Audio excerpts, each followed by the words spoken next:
Ya, kalau saya di sana kan nengonya miring. Lama-lama nanti pulangnya begini. Ya, jadi metrisnya di tengah sini ya. Bismillahirrahmanirrahim. Assalamualaikum warahmatullahi wabarakatuh. Sehat semuanya? Lahir batin sehat? Ya, Bu sehat Bu? Bahagia nggak Bu? Loh, dapat harta karun? Alhamdulillahi rabbil alamin. Wal aqibatu lil muttaqin. Wala udwana illa 'alal zalimin. Allahumma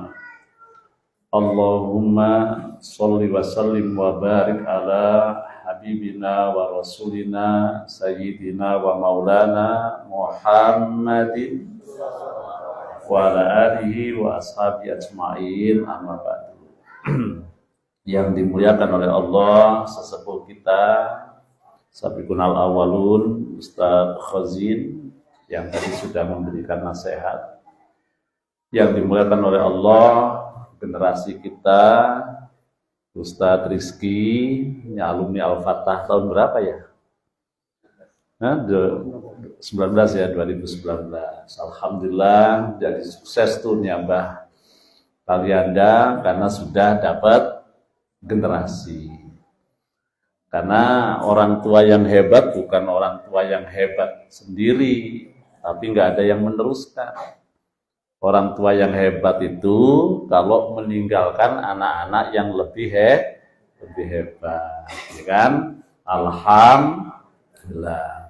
Yang dimuliakan oleh Allah, staf wilayah dan Ustaz Ihim Solihin sebagai Amir Taklim dan Tadrib wilayah, Ustaz Abdul Rahman Rashid sebagai Amir Maliyah wilayah, kemudian Naibul Imam Kalianda beserta stafnya hadir semua stafnya. Alhamdulillah. Yang dimuliakan oleh Allah juga hadir bersama kita Naibul Imam Bandar Lampung Pak Sigit yang sedang mencari-cari Pak Sugito ya. Ya, lagi nyari-nyari tanah. Yang dimuliakan oleh Allah Naibul Imam Sewu mana tadi ya? Oh, di luar. Alhamdulillah hadir bersama kita. Yang dimuliakan oleh Allah, Rois Agom dan staf, Rois Sindang Sari dan staf, Rois mana lagi? Sini belum lihat saya, sini ya. Yang saya banggakan, ikhwan, akhwat, semuanya. Ini ada tamu jauh nih Pak, dari Lampung, dari Muhajirun. Oh iya. Tapi tinggalnya di Kalimantan mana? Kaltim, Kalimantan Timur. Tadi naibnya bingung siapa ya? Ya dulu ke sini nikahan, kemudian dibawa ke sana, ya kan? Alhamdulillah, saya berbahagia sekali. Kita semuanya bisa hadir di tempat ini. Mudah-mudahan tempat ini menjadi saksi bagi kita tentang amal soleh dan kebaikan kita kelak di sisi Allah Subhanahu wa Ta'ala. Karena memang kita ini mesti bahagia saat ibadah. Kenapa? Karena hidup kita yang sangat singkat. Sehari di akhirat, di dunia 1000 tahun. Jadi kalau kita hidup di sini 100 tahun, itu baru di akhirat baru 37 menit. Jadi kalau kita hidup di dunia berapa tadi? 100 tahun sama saja dengan apa tadi? 37 menit. Kalau kita usianya standar 63 tahun, kita hidup hanya 18 menit di dunia ini. Ya kan? Nah, maka tadi disampaikan ujian hidup itu kalau bagi orang beriman di dunia nggak akan lama. Ya kan? Ujiannya nggak lama, masih banyak nikmatnya. Iya Pak ya? Coba kalau ibu sakit, masih lama mana? Sakit dengan sehatnya? Sehatnya. Kalau kita menangis, kira-kira lama mana dengan ketawanya, senyumnya? Lama ketawanya toh? Nah, jadi itulah dunia. Ya, nikmat Allah yang diberikan di dunia untuk kita perebutkan hanya 1%. 99% nanti disediakan di mana? Di akhirat. Nah, makanya dunia ini jangan sampai membuat kita lupa bahwa kita dunia ini punya tugas. Tugasnya adalah ibadah kepada Allah. Makanya bersyukur, alhamdulillah kita taklim hari ini, ibadah kepada Allah, mengagungkan masjid Allah, tidak ada yang hilang pada diri kita. Semua yang kita pergunakan akan Allah balas. Balasan di dunia itu hanya DP. Ingat nih, balasan amal ibadah di dunia hanya DP. Innama yatawaffawna ujurahum yaumal qiyamah. Nanti gajinya, pahalanya yang sempurna di hari kiamat. Begitu. Nah, Lubuk Jukung ini kalau dari Pringsewu jauh nggak? Jauh toh? Tapi kalau kita ngelihat di peta dunia nih ya, peta dunia, seumpama ini segini nih. Seumpama ini adalah alam angkasa. Dunia ini hanya di sini nyempil. Kalau ini adalah alam raya, dunia ini hanya segini nih. Lah, dunianya aja segini, bagaimana Lubuk Jukung? Ya kan? Ya Pak ya?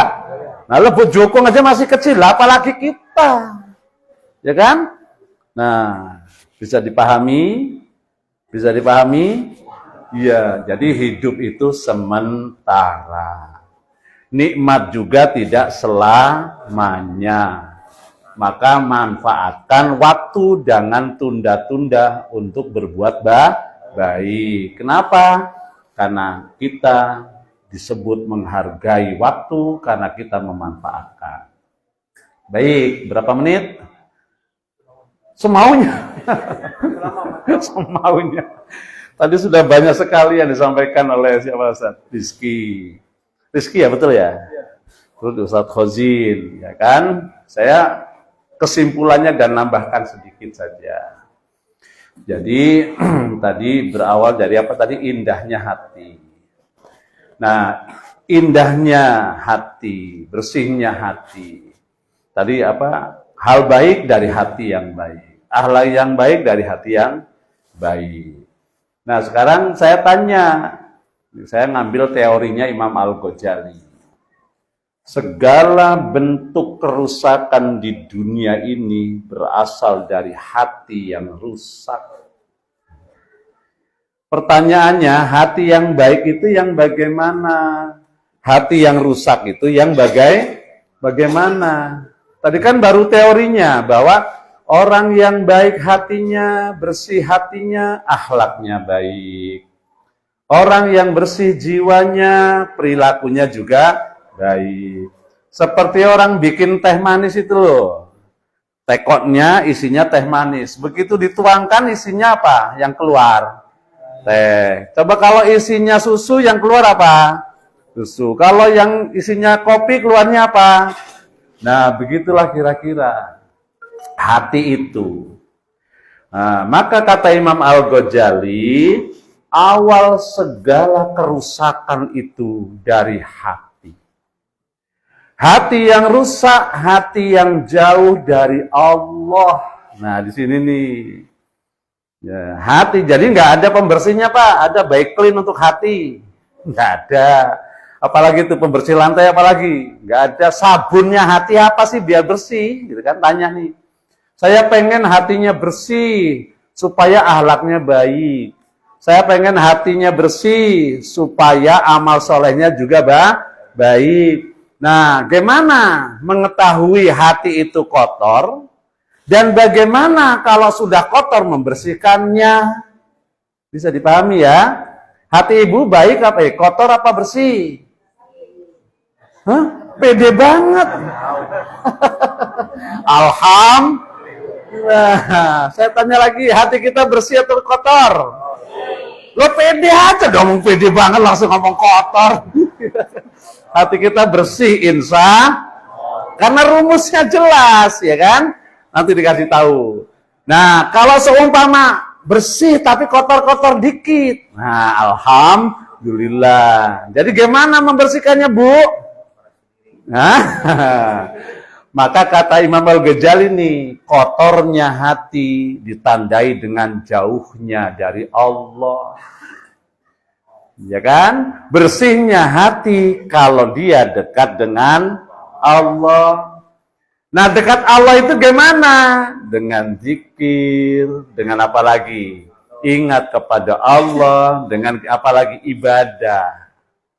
Sehingga Imam Al-Ghazali memberikan gambaran hati itu seperti cermin. Cermin itu kaca, ya kan? Nah, kaca kalau ditaruh, nih kira-kira di ruang AC, di kamar AC dengan kamar yang tidak ber-AC. Kira-kira cepat mana debunya nempel? Hah? Jangan-jangan nggak punya AC nih di rumah nih. Paham nih. Taruh lagi nih, kaca dalam rumah dengan kaca di halaman, cepet mana burusnya? Nah, begitu ya kan, kira-kira begitu nih contohnya. Nah, semakin debunya tebal, semakin kita nggak kenal diri kita. Ya Pak ya? Makanya saya seneng ngaca itu di kaca yang nggak bersih. Jadi kelihatan ganteng terus. Kalau saya ngaca di kaca yang bersih, baru kelihatan semua. Ya Allah, mana yang giginya palsu, mana? Kelihatan semua. Nah, kok sampai sana-sana, tadi ngomong apa ya? Hati yang bersih. Jadi, hati yang bersih itu hati yang dekat dengan Allah. Takarrub kepada Allah. Banyak ingat Allah. Banyak zikir kepada Allah. Nah, salah satu ingat pada Allah itu sholat. Maka kata Rasulullah, sholat itu seperti kita mandi. Diibaratkan kalau kita sholat 5 waktu, seperti rumah yang di depannya mengalir sungai yang jernih, kata Rasulullah. Mandi sehari 5 kali, glowing nggak kira-kira Bu? Glowing nggak harus putih. Hitam glowing juga bagus. Lah iya toh? Iya nggak? Loh, iya laku. Coba tuh di sana di Afrika, di YouTube tuh. Orangnya hitam-hitam, ngajinya bagus-bagus, ya kan? Glowing juga wajahnya, ya kan? Kalau masalah hitam, putih, kuning, nasib. Ya kan, nasib toh. Ya Pak ya. Ya, baik. Ini mau lanjutin aja Ustaz ya. Lanjutin satu jin. Ya baik, saya sih nggak akan membahas tentang hati. Nah, saya kembali ke judul saja. Indahnya hidup berjamaah. Ya kan? Tadi sudah dikatakan indahnya hidup berjamaah. Allah jelaskan minimal 3 indahnya hidup berjamaah itu. A'udzubillahi minasyaitonir rajim.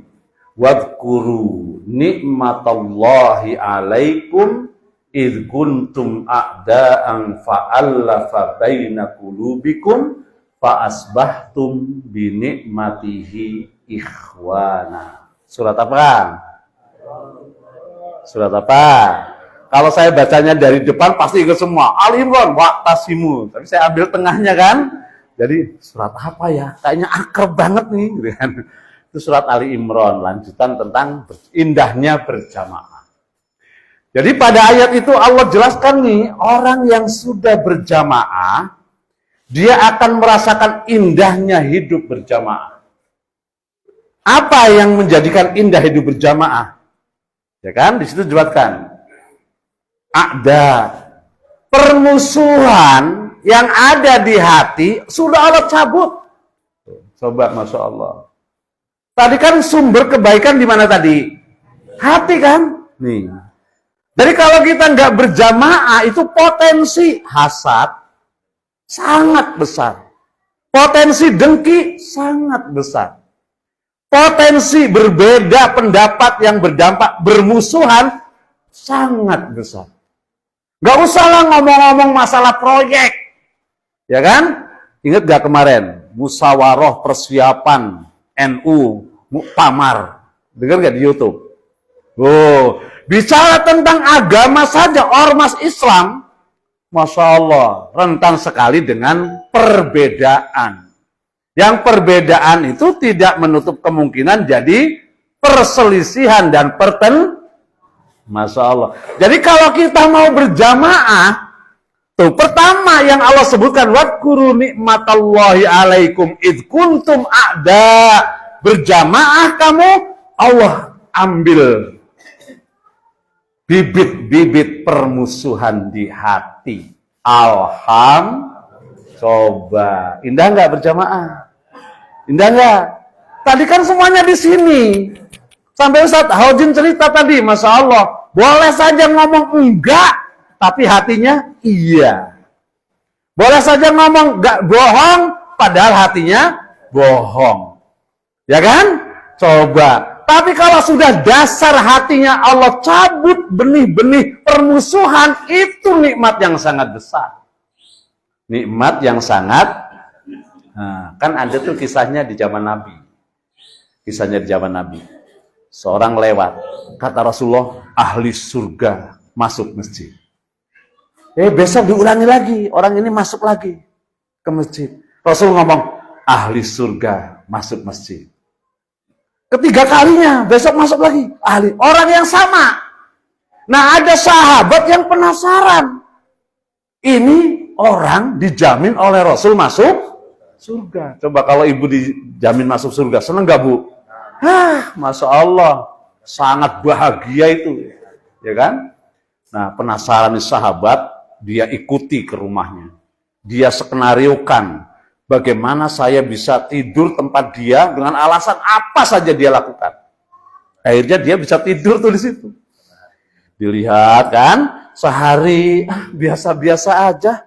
Sholat ya sholat, ngaji yang ngaji, dikir ya dikir. Besok kedua kali sama saja. Begitu sudah 3 hari, nggak ada yang dia dapatkan dari keistimewaan anak orang ini.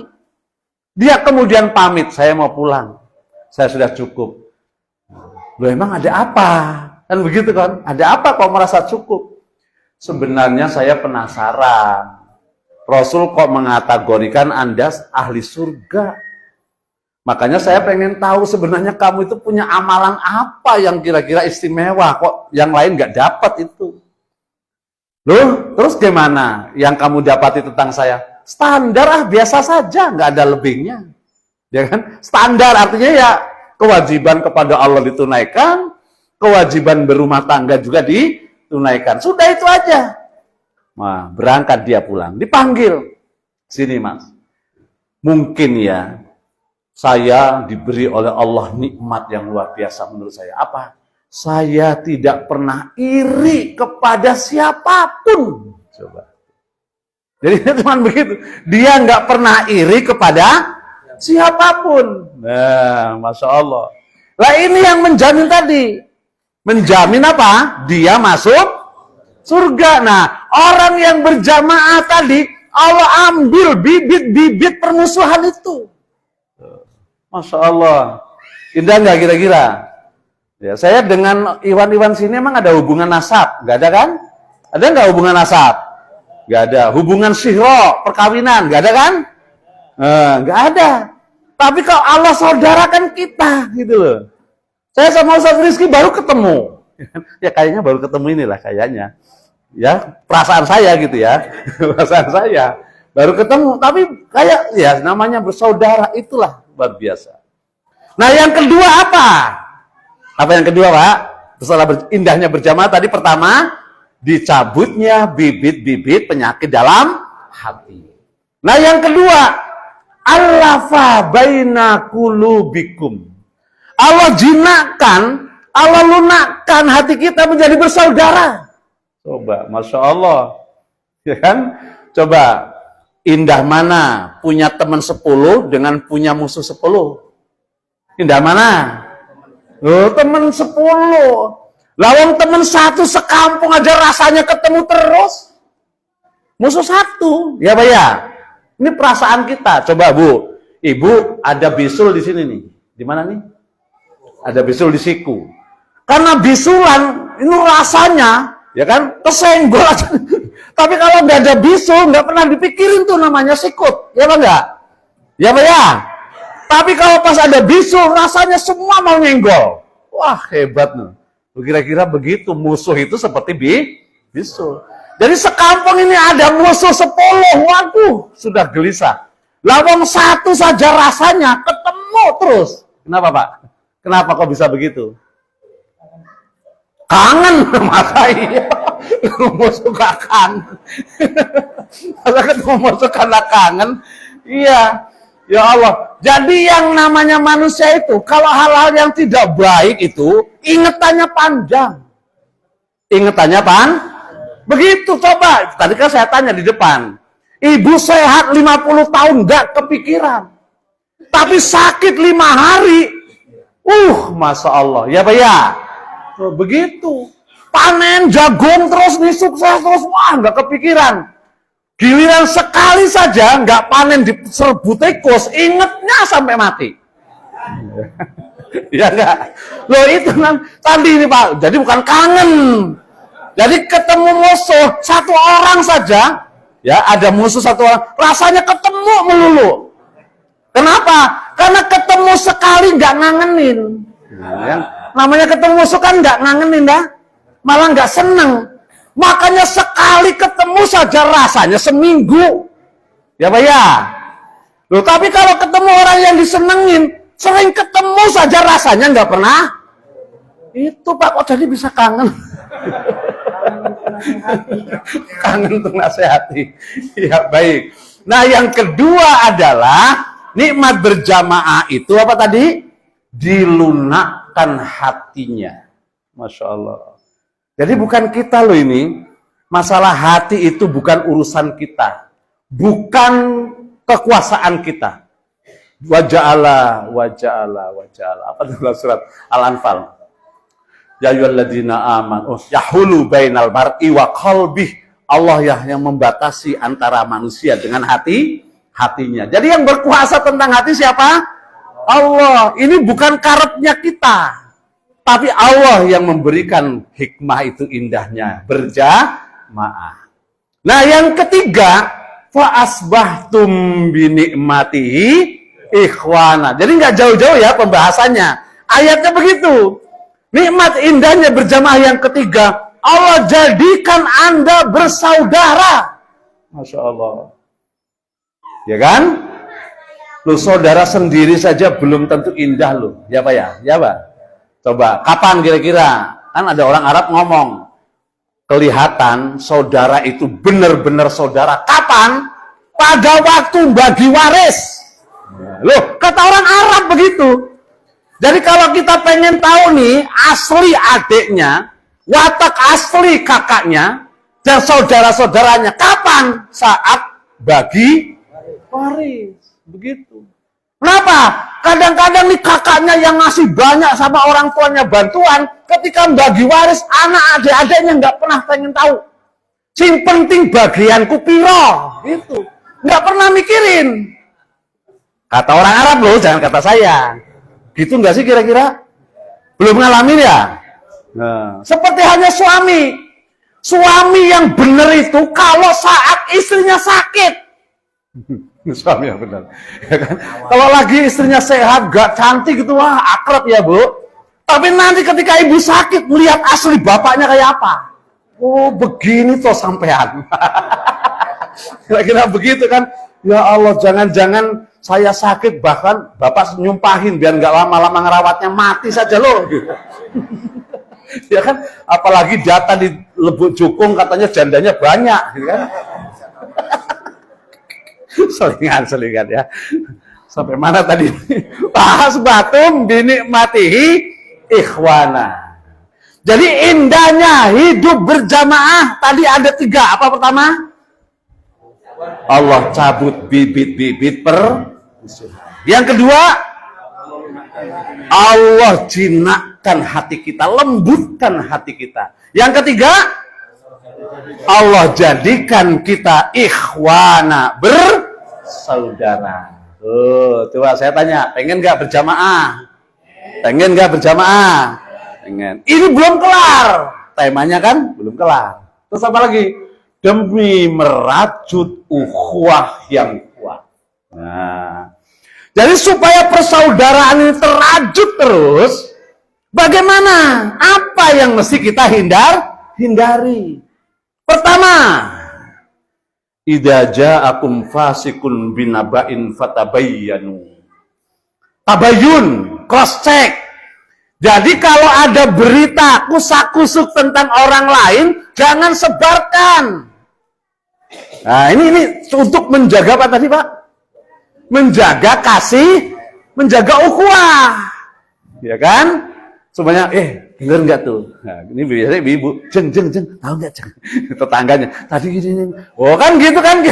Maka kata Rasulullah, cukup dikatakan dia orang tidak baik, semua yang dia dengar dia ceritakan pada orang lain. Hadisnya begitu. Kalau kita kan suka latah toh, yang kita dengar kita ceritakan. Bahkan yang kita dengar satu gelas yang diceritakan satu teko. Tambahannya banyak, ya kan? Biasanya ibu-ibu, ya nggak Bu? Iya. Loh kalau bapak-bapaknya lihat saja, lihat WA. Pak, jangan lupa kalau sudah lapar, makan, jangan nunggu pulang. Jawabannya cuman, ya, gitu doang. Ini kalau bapak. Kalau ibu-ibu kan enggak, ya toh? Nah, Bu, jangan lupa kalau sudah makan. Iya Pak, ini tadi Masya Allah ke pasar ketemu, diceritain semuanya. Tadi dengernya satu gelas, ditumpahinnya berapa Pak? Ya Allah, tuh kan? Maka Islam menganjurkan pertama, tabayun, cross check. Jangan latah. Kenapa? Kalau beritanya benar, kita ceritakan, itu namanya ghibah. Kalau ceritanya nggak benar, kita ceritakan, itu namanya dusta. Kan begitu kan? Nah, apalagi kira-kira? Cuma dua ya, dua. Jadi nggak ada yang benar kan? Nah, apalagi kita nggak tahu latar belakangnya, kita ceritakan. Makanya di situ bagian masuk surat Al-Hujurat adalah apa tadi? Cross check. Kalau ada berita apapun, baik yang baik maupun buruk, ada tanggung jawab di hati kita. Itu bisa merusak apa nih? Satu. Yang kedua, nah ini yang kata Ustaz Khojin. Wa in ta'ifatani minal mu'minina iqtatalu fa aslihu bainahuma. Kalau ada di antara orang-orang mukmin ya, bukan orang muslim, mukmin lebih tinggi. Kok kemudian mereka sedang berseteru, fa aslihu. Nih, seumpamanya denger nih, tetangga ini dengan tetangga ini masih ribut. Kita diem, nggak campur tangan untuk tidak membuat kisruh, itu alhamdulillah lebih baik.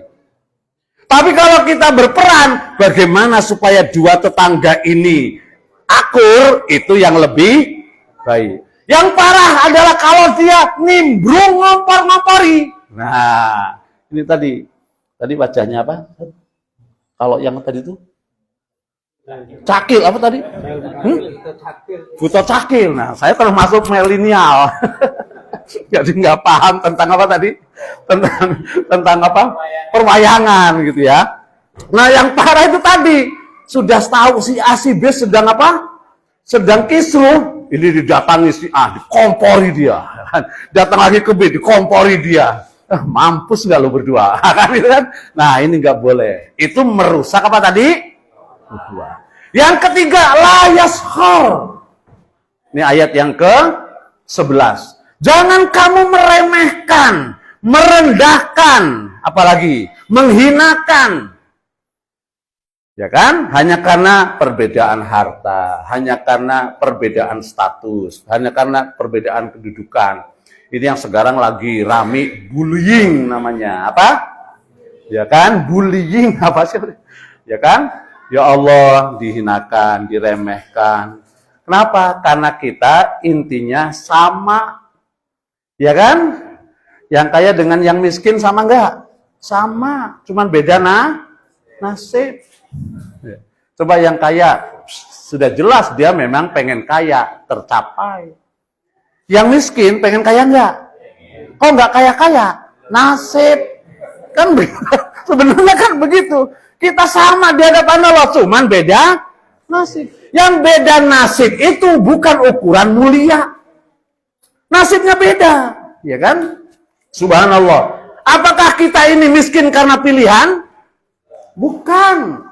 Faddalallahu ba'duhum ala ba'din fi rizqi. Allah yang memberikan Anda itu rizkinya beda-beda. Ada yang banyak, ada yang sedikit. Allah yang menetapkan. Beda nasib doang. Begitu. Saya yakin nih Pak Pak Safroni. Kalau suruh milih, dia pasti pengen jadi anaknya orang Arab, lahir di Mekah. Jadi ibadah ke sana nggak perlu bayar mahal, ya kan? Tapi ya nasib, lahirnya di Kaliawi. Kan begitu kan? Bukan ini orang nggak pernah pilihan, kita nggak pernah pesan itu kan? Alhamdulillah, Allah takdirkan kita orang Indonesia. Bangga jadi orang Indonesia? Bangga, walaupun hitam-hitam dikit nggak masalah. Nggak ngaruh, pesek dikit, nanti mancungin sendiri. Kan banyak getuk. Ya kan? Kurang glowing, banyak alatnya kan. Lanjut. Nanti waktunya nggak cukup. Yang keberapa tadi? Jangan menghina, meremahkan, merendahkan. Ya kan? Hanya gara-gara sekolahnya dia tinggi, kita nggak sekolah, menghina. Gara-gara mungkin bacaan Qur'annya dia bagus, kita nggak bagus, meremehkan. Jangan gara-gara orangnya pakai baju lusuh, kemudian kita pakai gamis mahal, meremehkan. Jangan gara-gara kita bawa motor butut, yang lain meremehkan. Jelas sekali kan? Kenapa? Karena sikap meremehkan dengan ucapan, dengan tubuh. Nah, gestur tubuh, dengan mimik, itu namanya bullying. Allah menjelaskan haram hukumnya. Jangan kamu menghina sesamamu. Boleh jadi yang menghina lebih mulia daripada yang dihina. Begitu. Jelas ya? Ini untuk merakyat ukhuwah. Yang keempat, itanibuzon.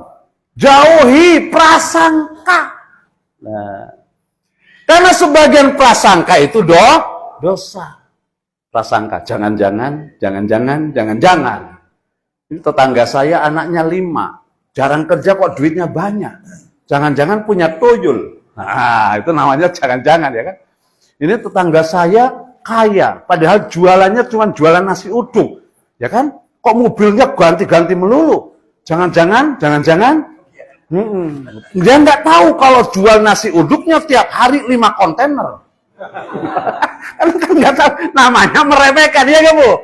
Ya kan? Loh, ya Allah. Ya, meremehkan. Ini cuma tukang pulung, kok kaya banget, rumahnya kayak istana.